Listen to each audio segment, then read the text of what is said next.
Yes, hello everyone, this is your own Sohail Sharma. हाजिर है आप सबके आगे एक नया टॉपिक के साथ, एक न्यू वीडियो लेके।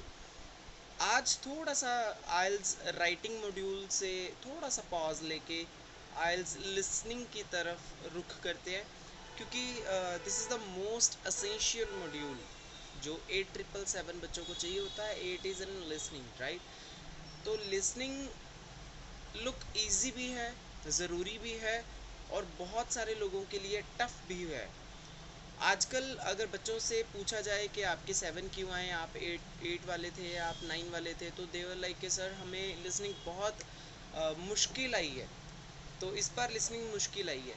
ऐसा कुछ भी नहीं है। 4 साल पहले भी एग्ज़ाम दिया था, 4 साल बाद आज भी हम एग्ज़ाम दे रहे हैं।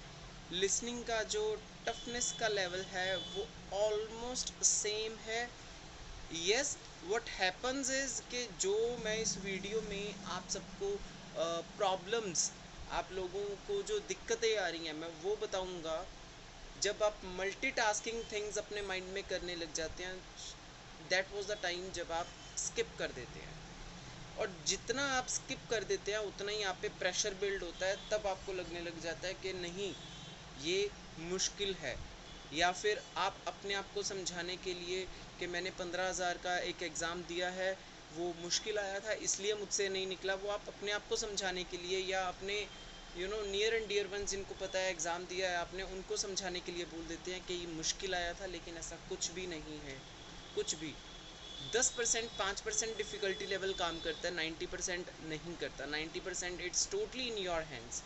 अगर आपने प्रैक्टिस अच्छी कर रखी है तो आपके लिए कोई भी डिफ़िकल्ट थिंग नहीं है, राइट? सबसे बड़ा जो कारण मुझे स्टूडेंट्स देते हैं वो ये देते हैं कि सर हम अपनी टेक्निक्स, अपने डिकोडिंग एंड ऑल सारी चीज़ें करना चाहते हैं, लेकिन हमारे पास टाइम कम पड़ जाता है लिसनिंग में, और चीज़ें स्किप होने स्टार्ट हो जाती हैं। अगर मैं आप लोगों को ये कहूँ कि आपके पास 10-11 मिनट होते हैं लिसनिंग में अपनी डिकोडिंग करने के लिए, अपनी प्लानिंग्स करने के लिए, अपने क्वेश्चंस पहले से पढ़ने के लिए, सो वो रॉन्ग नहीं होगा। अब वो 10 साढ़े 10 मिनट कौन से होते हैं, वो मैं आपको एक पिक्चर नीचे आई बटन में और समथिंग मैं आपको लगा दूंगा, वहाँ से आप चेक करना कि कहाँ से मिलते हैं। वैसे मैं आपको वर्बली बता रहा हूँ कि सबसे पहले ना 100 सेकेंड्स, यानी 1 मिनट 40 सेकेंड्स आपको इंस्ट्रक्शंस के लेवल पे मिलते हैं, जिसमें इंस्ट्रक्शंस चल रही होती हैं। आपको पता ही नहीं है कि 1.5 मिनट 1 मिनट 40 सेकेंड्स आपको मिल रखे हैं। आप क्या कर रहे होते हैं? आप इधर उधर देख रहे होते हैं, आप वायर्स देख रहे होते हैं, आप मतलब बेकार की चीज़ों में सारा टाइम व्यर्थ कर रहे होते हैं।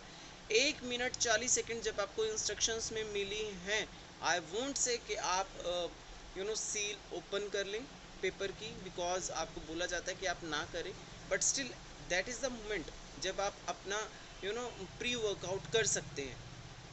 आप पेपर से पहले अपना प्री वर्कआउट कर सकते हैं। You have 1.40 seconds, right?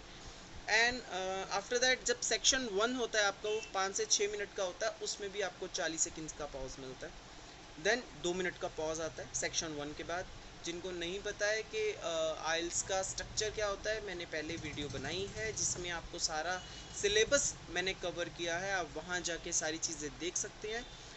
यहाँ पे एक क्रक्स में आपको मैं बता दूं कि 4 सेक्शन होते हैं, हर सेक्शन में 10-10 क्वेश्चंस होते हैं, और हर सेक्शन के बाद आपको थोड़ा सा टाइम मिलता है, और कुछ टाइम मिलता है आपको क्वेश्चंस रीड करने के लिए, राइट? तो मैं उसी के बारे में ये बातें कर रहा हूँ सारी। तो starting from 1 minute 40 second starting में इंस्ट्रक्शन टाइम बोल दो उसे आप। फिर सेक्शन 1 स्टार्ट होगा, 5 से 6 मिनट लेता है वो, और सेक्शन 1 में भी आपको 40 सेकेंड्स का पॉज मिलता है, हर सेक्शन में मिलता है। फिर सेक्शन 1 जब आपका ओवर हो जाएगा, उसमें 2 मिनट का पॉज अगेन मिलेगा। देन आपका सेक्शन 2 स्टार्ट होगा, वो भी 5 से 6 मिनट का है, उसमें भी 40 सेकेंड्स का पॉज है। देन ये सारी चीज़ें ऐसे ही सेक्शन 4 तक चलेंगी। सेक्शन 4 में बस कोई भी पॉज नहीं होता है, वो 5 से 6 मिनट का आपका सेक्शन होता है जो रेगुलर चल रहा होता है, और उसके बाद आपको 10 मिनट्स मिलते हैं अपने आंसर्स ट्रांसफ़र करने के लिए on the final answer sheet, right? तो तब भी आप जो अपने आंसर्स आप पहले क्वेश्चन पेपर पे लिखते हैं, उसके बाद आप आंसर शीट पे जब आप ट्रांसफ़र कर रहे हैं, तो 3 से 4 मिनट में मैक्स आप ट्रांसफ़र कर लेते हैं, उसके बाद भी आपके पास 6 मिनट वहाँ पे बचते हैं। तो ये जितना जैसे 1 मिनट 40 सेकेंड्स था, 40-40 सेकेंड्स का 3 सेक्शन में पॉज था, और 10 मिनट जो आंसर ट्रांसफ़र करने के लिए मैंने उसमें से 3-4 मिनट मैंने निकाल दिए आंसर्स लिखने के लिए, 6 मिनट में वहाँ पे काउंट कर रहा हूँ।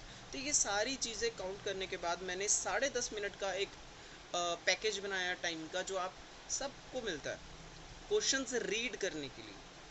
लेकिन आप वहाँ पे क्वेश्चंस रीड नहीं कर रहे होते, आप इधर उधर देख रहे होते हैं कि हमें इस तरह की सहायता मिल जाए, या XYZ, I can't say anything else on this, right.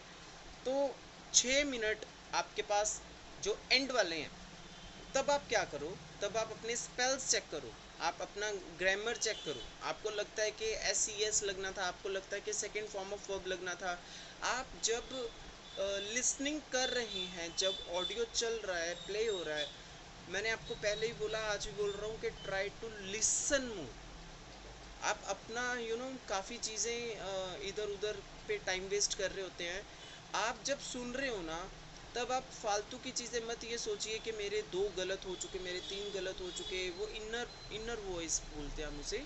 जब आप वो चीज़ों में लग जाते हो ना, तब आप स्किप कर देते हो, और जब 1 या 2 आप स्किप करते हो तो फिर आगे रेगुलर स्किपिंग चलती रहती है, राइट। तो जो 6 मिनट आपके पास एंड वाले हैं, तब आप अपना स्पेल और ग्रामेटिकल चीज़ें चेक कीजिए। अदरवाइज आपके पास जितने पॉज आपको हर सेक्शंस में मिल रहे हैं, पहले मिल रहे हैं, या क्वेश्चन रीड करने के लिए मिल रहे हैं, उसमें आप डी कोडिंग कीजिए। अब वो डी कोडिंग क्या है वो मैं आपको आगे बताऊंगा। सबसे पहले मैं ये टाइम लाइन की बात करी है मैंने, कि टाइम लाइन जो जिनका बहाना होता है बच्चों का कि सर टाइम नहीं मिलता, हम डी कोड नहीं कर पाए, टाइम बहुत कम होता है, उनके लिए मैं बता रहा हूँ कि 10.5 मिनट आप लोगों के पास पड़े होते हैं, और आप फिर भी इधर उधर देख के वो सारा ख़त्म कर देते हैं। ये 10.5 मिनट को प्रॉपर यूटिलाइज कर लीजिए। आई कैन बेट यू 8 से कम लिसनिंग नहीं आती है। उसके बाद मेन ना 2 चीज़ें आप ध्यान में रखो, एक तो इधर उधर नहीं देखना, और ये चीज़ का ध्यान रखो कि आपका जो प्रीवियस आपका जो क्वेश्चन मिस हो चुका है, आप उस पर फिगर आउट मत कीजिए, आप उसको छोड़ दीजिए। आपसे मिस हो गया, कोई बात नहीं, 40 में से 39 रह गए, कोई बात नहीं, 39 पे काम कर लो, 39 में से 38 ले लो। बजाय इसके कि आप एक के लिए 2 के लिए रोई जा रहे हैं, रोई जा रहे हैं, डोंट डू दिस थिंग। वो अंदर से रो रहे हैं, मुझे पता, बाहर से नहीं, अंदर से रो रहे हैं, वो भी रोना बंद कर दो, अच्छा रहेगा। आप जो मिस थिंग करते हैं ना, वो मल्टीटास्किंग के कारण करते हैं। अब मल्टीटास्किंग क्या चीज़ होती है? मल्टीटास्किंग है आपको ना काफ़ी चीज़ें एक टाइम पे करनी होती हैं। जैसे ऑडियो इंटरप्रेट करना होता है कि ऑडियो चल रहा है, वो क्या बोल रहा है, कैसे बोल रहा है, right, that is your actual listening thing. उसके बाद आपको क्वेश्चन को अंडरस्टैंड करना होता है, अंडरस्टैंडिंग द क्वेश्चंस, वो आपकी रीडिंग होगी। आप रीड करोगे उसे, तभी आप उसको अंडरस्टैंड कर पाओगे। उसके बाद आपने स्पेल्स और ग्रामर को रिकॉल करना होता है कि क्या मैंने यहाँ पे सही किया। जो ग्रामेटिकल रूल्स हैं, स्पेलिंग के जो रूल्स हैं, आप उनको रिकॉल करोगे, that is your writing. Then and but not the least, ये है इनर थॉट्स। ये जो आपकी इनर नॉइस है, ये आपके होते हैं थॉट्स। तो आप मल्टीटास्किंग कर रहे हो, आप इसमें लिसनिंग भी कर रहे हो, रीडिंग भी कर रहे हो, राइटिंग भी कर रहे हो, थॉट्स भी अपने जनरेट्स कर रहे हो। तो ये सारी मल्टीटास्किंग होती है, जिसकी वजह से आप स्किप करते हो। बच्चों का बहुत क्वेश्चन होता है कि सर हमसे स्किप क्यों हो जाता है? तो स्किप इसकी वजह से होता है। जब आप लिसनिंग भी कर रहे हो, रीडिंग भी कर रहे हो, राइटिंग भी कर रहे हो, और थॉट्स भी ले रहे हो, 4 चीज़ें आप एक टाइम पे कर रहे हो, तो डेफिनेटली आप, हर बंदा मल्टीटास्किंग नहीं है, हर बंदा इतनी सारी चीज़ें नहीं कर सकता। तो इनको आप क्या करो, आप इनको स्मूथ लाइन करो। अब वो स्मूथ लाइन कैसे करना है, ये वीडियो उसके ऊपर है।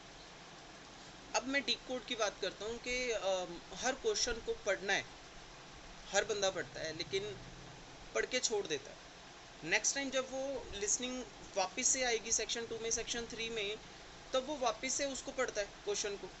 तो पहले पढ़े वाला तो आपका टाइम था, वो भी आपने लगा दिया, अभी भी लगा रहे हो, तो फिर फ़ायदा क्या हुआ? तो इसीलिए जब आप फर्स्ट टाइम पढ़ते हो तो उसको डी कोड करो। डी कोड क्या होता है? जो मेन मेन एक लाइन में अक्षर होते हैं, अगर आप उनको अंडरलाइन कर लोगे, तो आपको पता चल जाएगा कि बात कही क्या गई है।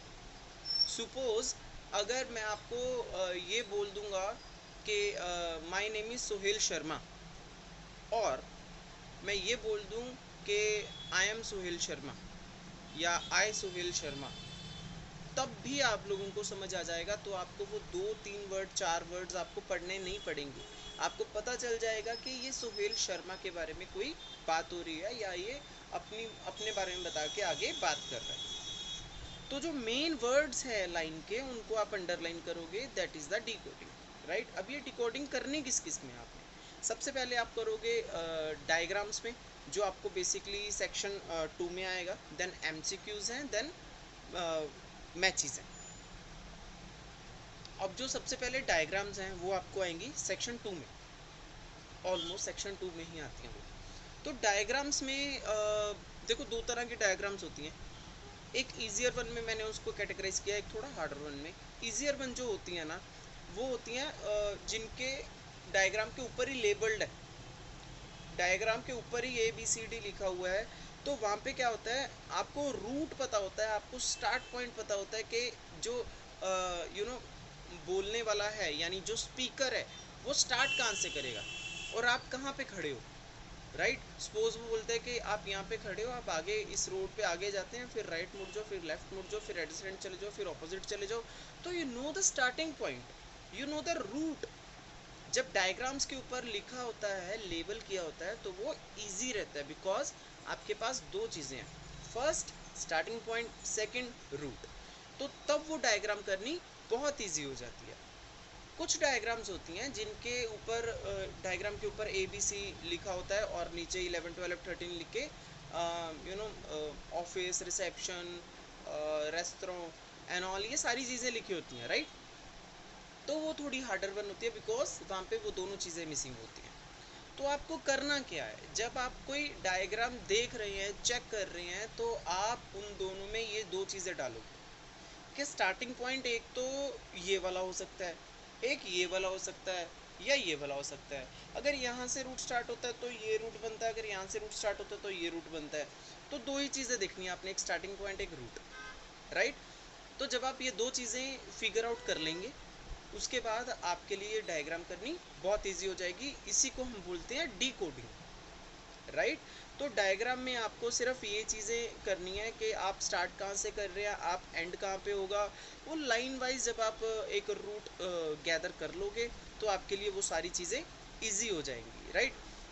जहाँ पे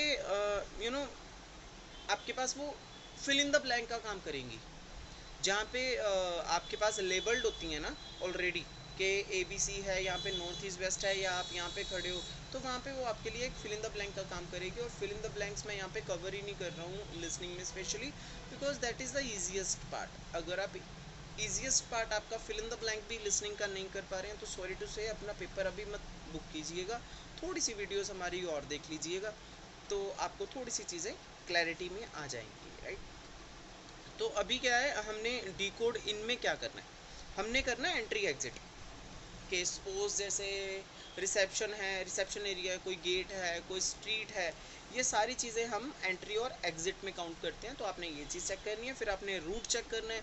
जैसे कोई स्ट्रीट नेम है, कोई इम्पोर्टेंट प्लेस है रोड के ऊपर, तो ये सारी चीज़ें आपकी रूट में आएंगी। तो ये दो चीज़ें आप चेक कर लेंगे, इनको डिकोडिंग कर लेना, ये हो जाएगा। अब इनकी प्रैक्टिस कैसे करनी है, मैंने पहले भी आपको बताया था लिसनिंग की वीडियो में, कि आप ना सेक्शन वाइज प्रैक्टिस किया कीजिए। अब आप यूट्यूब पे जाओगे, यूट्यूब पे जाके जहाँ पे 7 8 लिसनिंग की डायग्राम्स ही उठा रखी होंगी सेक्शन की, आप वो करो। क्योंकि फिल इन द ब्लैंक्स में आपके अगर 25 26 आ रहे हैं, तो उसमें से 20 आपके फिल इन द ब्लैंक सही हो रहे हैं, 5 आपके एक एक दो दो डायग्राम MCQ या मैप्स के सही हो रहे हैं, बाकी आपके 15 सारे खराब हो रहे हैं इन तीनों सेक्शंस को लेके। तो आप तीनों सेक्शन पे काम कीजिए, आप फिल इन द ब्लैंक पे काम मत कीजिए, बिकॉज आप वहाँ पे ठीक हो, आप जहाँ पे वीक हो वहीं पे काम कीजिए। तो आप जब YouTube पे जाएंगे, YouTube पे जाके आप सर्च करेंगे कि लिसनिंग के सिर्फ डायग्राम्स का सेक्शंस आए, तो वहाँ पे आपको 7 8 लिसनिंग की डायग्राम्स का आपको लिंक मिल जाएगा। सबसे ऊपर कैम्ब्रिज का भी पड़ा है, तो आप वहाँ पे यूज़ कर लेना। आपके पास 42 क्वेश्चंस वो देंगे, वो सिर्फ आपके डायग्राम्स के ऊपर होंगे। तो आप डायग्राम्स का ही सिर्फ वर्कआउट कीजिए डायग्राम्स के ऊपर ही, उसके अलावा आप कुछ वर्कआउट उसके ऊपर मत कीजिए। और सबसे बड़ी बात पता है कि प्रैक्टिस ना आप उसी टाइम रेंज, उसी टाइम लाइन के अकॉर्डिंग कीजिए। जैसे आप डायग्राम्स वाला जो स्टार्ट हो ना अभी सेक्शन ना, तो स्टार्ट में अगर आपको 1 मिनट मिलता है, 1 मिनट 40 मिलता है या 40 सेकंड का पॉज मिलता है, जितना भी आपको मिलता है तो आप डिकोड करके वैसे ही चलिए, क्योंकि आपको एक्चुअल में मिलेगा। तो अपने ऊपर भी ज़्यादा प्रेशर बिल्ड मत कीजिए और बाद में सोचिए कि चलो मेरे 5 में से 4 ख़राब हो गए, वहाँ पे तो टाइम मिलेगा तो मैं टाइम करके डिकोड कर लूँगा, तो मैं 5 में से 3 ठीक कर लूँगा। ऐसा नहीं है। तो आप अभी से जो प्रैक्टिस कर रहे हैं वो एक्चुअल एग्ज़ाम की तरह कीजिए, तो आपके लिए ईजी रहेगा। आपको अपना शीशा दिखता रहेगा कि आप कहाँ पे क्या कर रहे हैं, बिकॉज चीट करके कोई फ़ायदा नहीं है और अपने आप को समझा के कोई फ़ायदा नहीं है। अच्छा, सबसे बड़ी बात ना, मेरे को लोग पूछते हैं, बच्चे पूछते हैं कि सर हम फास्ट स्पीड के साथ ट्राई करें, क्योंकि हमारे 7, 7:30 या 8 आने लग गए हैं, तो हम फास्ट स्पीड के साथ ट्राई करते हैं। वहाँ पे 1 की स्पीड पे चलेगा, यहाँ पे हम 2 या 3 की स्पीड पे करेंगे, तो हमें वहाँ पे बहुत इजी लगेगा। ऐसी ऐसी कोई ट्रिक मत करो, कुछ भी करने की ज़रूरत नहीं है, क्योंकि हमारा जो ब्रेन है ना, अगर आप एक चीज़ को 2 पे पढ़ रहे हो या 1.5 पे पढ़ रहे हो, राइट, तो जब आप 1 पे पढ़ोगे ना, तो आपके पास वो बोरिंग सा लगने लग जाएगा आपको। 1.5-2 पे पहली बात आप गलत करोगे, बिकॉज आपका माइंड उतना नहीं चल पाएगा। हाँ, आप 1 पे करते करते करते अगर वही चीज़ आप 1.5 पे भी सुनोगे तो आपको समझ आने लग जाएगी, बिकॉज आपके माइंड को उतनी प्रैक्टिस हो चुकी है, राइट। तो ज़्यादा प्रेशर अपने माइंड पे बिल्ड मत कीजिए कि आप 2-2, 3-3 पे सुन रहे हो तो मैं ज़्यादा अच्छा कर पाऊँगा। अच्छा होगा नहीं, प्रेशर बन जाएगा, 6 पे रह जाओगे प्रैक्टिस में, तो फिर प्रेशर आ जाएगा कि अब मैं क्या करूँ, मैं तो 6 पे रह गया। तो इसलिए फास्ट स्पीड आप करिए ही मत, कोई ज़रूरत नहीं है। अब उसके बाद ये थी हमारी डायग्राम्स का। उसके बाद हम आते हैं एमसीक्यूज़ पे। एमसीक्यू बेसिकली हमारे आते हैं सेक्शन 3 में। तो सेक्शन 3 के जो हमारे एमसीक्यूज़ हैं उसमें हमने अंडरलाइन करना है इंपॉर्टेंट वर्ड्स, जिसको हम डिकोडिंग बोलते हैं। तो डायग्राम्स का डिकोडिंग मैंने बताया आपको क्या करना है। अभी एमसीक्यूज़ का आपको मैं डिकोडिंग बता रहा हूँ कैसे करना है। अब जो एमसीक्यूज़ का डिकोडिंग है ना, उस पर 2 चीज़ें करनी है आपने। एक तो इम्पोर्टेंट वर्ड्स पे अंडरलाइन करना है, एक आपने ना सिर्फ राइट आंसर पे फोकस नहीं करना, आपने रॉन्ग आंसर को साथ के साथ इजेक्ट करते रहना है। सपोज आपके पास 3 ऑप्शंस हैं, आपको लगा कि यार फर्स्ट तो है ही नहीं है, कंफर्म्ड नहीं है। उसके बाद आपको पता लग गया कि थर्ड वाला नहीं है, कंफर्म नहीं है। 1 और 3 काट के 2 को, जो सेकंड रह गया उसको आप वापस से मैच कीजिए ऑडियो के साथ कि ओके 1 और 3 तो कंफर्म नहीं है, ये हो गया कंफर्म। जब 3 में से 2 आपको 110% कंफर्म है, तो second is automatically right answer, और उसको जब आप मैच कर लेंगे तो आपका रीचेक हो गया, तो इसमें आपका गलत होने का चांस नहीं होता है। अब जैसे डिकोडिंग करनी है, इंपॉर्टेंट वर्ड्स करने होते हैं, तो उसमें आप कैसे कर सकते हो कि जैसे कोई भी एग्जांपल ले सकते हो कि you should listen the audio in starting to 2.5 minutes and do not read the questions in this time. तो अगर आप इसमें डिकोड करोगे listen the audio in starting 2.5 minutes और डू नॉट रीड, बस आप इतने को भी आप अगर अंडरलाइन कर लोगे इंपॉर्टेंट वर्ड्स को, तो वो डिकोडिंग आपकी परफेक्ट हो जाएगी और आपको पूरी लाइन नेक्स्ट टाइम नहीं पढ़नी पड़ेगी। क्योंकि क्या होता है, फर्स्ट टू 10 जो क्वेश्चंस होते हैं वो बहुत थोड़े ईजियर होते हैं, तो उनको आप एक बार अगर देख लोगे कि हाँ इस पर टाइम लगाने की ज़रूरत नहीं है, तो आप सेक्शन 2 और 3 के एमसीक्यू मैप्स या ये मैचेस या डायग्राम्स पे चले जाते हो, तो आप वहाँ पे जाके डिकोडिंग करना स्टार्ट कर देते हो। तो जब आपने डिकोडिंग कर रखी होगी और आपके पास 40 मिनट का पॉज मिलेगा या वो बोलेगा कि read the question answers carefully, है ना, तब आपके पास डिकोडिंग ऑलरेडी हो रखी होगी, आप उसको सिर्फ एक बार रिकॉल करोगे, तब आपका जाके वहाँ पे एमसीक्यूज खत्म हो जाएंगे। Rest it's all about practice. और यहाँ पे भी आपने वही फंडा लगाना है कि एमसीक्यूज जो हैं आपके ना, वो एमसीक्यूज के ऊपर आप डिकोडिंग करते रहिए ऑल टाइम और प्रैक्टिस करते रहिए सिर्फ एमसीक्यूज की। अगर आप एमसीक्यूज में वीक है, आप फिल इन द ब्लैंक का प्रैक्टिस मत कीजिए। आप एमसीक्यूज पे काम करना चाह रहे हैं, सिर्फ एमसीक्यूज पे ही काम कीजिए, that would better for you, वो आपके लिए बेटर ही रहेगा, राइट। तो अभी उसके बाद हमारा आ जाता है मैचेस का। मैचेस जो होते हैं वो आपके सेक्शन 2 और 3 में होते हैं। यस, मैचेस हमें भी कहीं ना कहीं थोड़े से टफ लगते हैं, क्योंकि जो चीज़ टफ है वो है, ऐसा नहीं है, लेकिन इम्पॉसिबल नहीं है। अगर आप प्रैक्टिस कर रहे हैं और सही तरीके से प्रैक्टिस कर रहे हैं, तो डेफिनेटली ये भी एक ईजियर वे में आप कर सकते हैं। तो अगर आप मैचेस पे आ रहे हैं तो डेफिनेटली उसको भी आप डिकोड करेंगे। डिकोड करने के बाद ना इसको कैटेगराइज में कर लिया करो। अब जैसे आपके पास 7 to 8 पॉइंट्स हैं। अब एक में आपको लग रहा है कि 3 जो पॉइंट्स है वो पॉजिटिव में जा रहे हैं, 3 जो पॉइंट्स है या 4 जो पॉइंट्स है वो नेगेटिव में जा रहे हैं।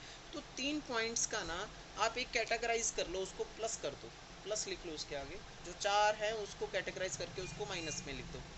अब जब आप सुन रहे हो, आपको लगा कि कुछ पॉजिटिविटी की बात हो रही है, तो आपका ध्यान ऑटोमेटिकली जो 3 पॉजिटिव है उन्हीं के ऊपर जाएगा, आपका ध्यान नेगेटिव के ऊपर नहीं जाएगा। तो आप 7 नहीं देखोगे पॉइंट्स जो आपके पास दिए गए हैं, आप सिर्फ 3 देखोगे। तो डेफिनेटली एक स्टेप बन जाएगा। पहले आप डिकोड करेंगे, फिर उसको स्टेप वाइज क्या करेंगे, आप उसको कैटेगराइज कर लेंगे। अब कैटेगराइज कैसे कर सकते हैं हम, चाहे पॉजिटिव नेगेटिव में कर लो, चाहे लो हाई में कर लो, चाहे कोई डिमांड्स हैं किसी तरह की, कुछ स्ट्राइक की है किसी ने कुछ, है ना। तो ये सारी जितनी भी चीज़ें हैं आप इसको एक कैटेगराइज कर लोगे। तो स्टेप वाइज चलोगे तो डेफिनेटली मैचेस आसान हो जाएंगे, और इससे ज़्यादा आप इसमें कुछ नहीं कर सकते। There are an number of videos on YouTube अलग अलग लोगों के बारे में। I can't say much on that, मैं उसके बारे में नहीं बोलूँगा, बस मैं ये बोल रहा हूँ कि it's all about practice, and practice in the right direction. फालतू की चीज़ें आप 10-10 सेकंड की, 15-15 सेकंड्स की चीज़ें देखेंगे कि हाँ टिप्स एंड ट्रिक्स मिल जाएंगे, नहीं मिलते। एंड ऑफ द डे आपको पागल बना रहे हैं और कुछ नहीं कर रहे। और थोड़ा सा ना अपना पेशेंस लेवल बढ़ाओ। क्या होता है कि समटाइम्स आप 10 मिनट 15 मिनट की वीडियो देख ही नहीं पाते हो, क्योंकि आपको लगता है कि नहीं हमारी 10-15 सेकंड की जो वीडियो उसमें हो जाएगा। जब आप एक चीज़ को अच्छे तरीके से बयां करते हो, आप अच्छे तरीके से उस चीज़ की प्रैक्टिस के बारे में बोलते हो, tips and tricks and strategies के बारे में बात कर रहे हो, तो टाइम डेफिनेटली लगता है। और वही चीज़ वहाँ होती है, वहाँ पे भी आप लिसनिंग कर रहे होते हो, आप सुन रहे होते हो, आपको होता है कि फटाफट क्वेश्चन आ जाए, फटाफट क्वेश्चन आ जाए, क्योंकि आप रेगुलर रेगुलर लाइफ में भी ऐसे हो। रेगुलर लाइफ में भी आपने बस इंस्टा की वो छोटी छोटी स्टोरीज है 15 सेकंड की, 20 सेकंड की या 30 सेकंड की, आपने सिर्फ वही सुनना है, आप उसके ऊपर जा ही नहीं पा रहे हो। तो थोड़ा सा पेशेंस लेवल बढ़ाओ, अपनी रीडिंग का यानी अपना सीटिंग कैपेसिटी बढ़ाओ, अपना अच्छी चीज़ क्या, अच्छी चीज़ के लिए थोड़ा स्क्रीन टाइम बढ़ाइए। आप बुरी चीज़ों के लिए स्क्रीन टाइम बहुत रख सकते हैं, लेकिन अच्छी चीज़ों के लिए स्क्रीन टाइम रखना बहुत बड़ी चीज़ है। जब आप ये चीज़ और ये प्रैक्टिस कर लेंगे तो डेफिनेटली आप लाइफ में सक्सेस होना लग जाएगा। सिर्फ आइल्स की बात नहीं है, यहाँ पे बहुत सारी चीज़ों की बात है। Right, so let's end this session here, because काफ़ी लंबा चला गया है ये लेक्चर। शायद आगे आगे लेक्चर्स और लंबे जाएं, बिकॉज वो एसेस के ऊपर बातें होंगी, ऐसे टास्क 2 के ऊपर बात होएगी, तो डेफिनेटली पहले प्लानिंग होएगी, फिर हम लाइव लिखा करेंगे। तो थोड़ा सा प्लीज़ साथ में जुड़िए, सब्सक्राइब कीजिए, लाइक कमेंट शेयर कीजिए for the motivation, so that I can bring some more good stuff to you. Right, so मिलते हैं जल्दी। Till then take care, bye bye, see ya. Humanity first, religion later. Thank you.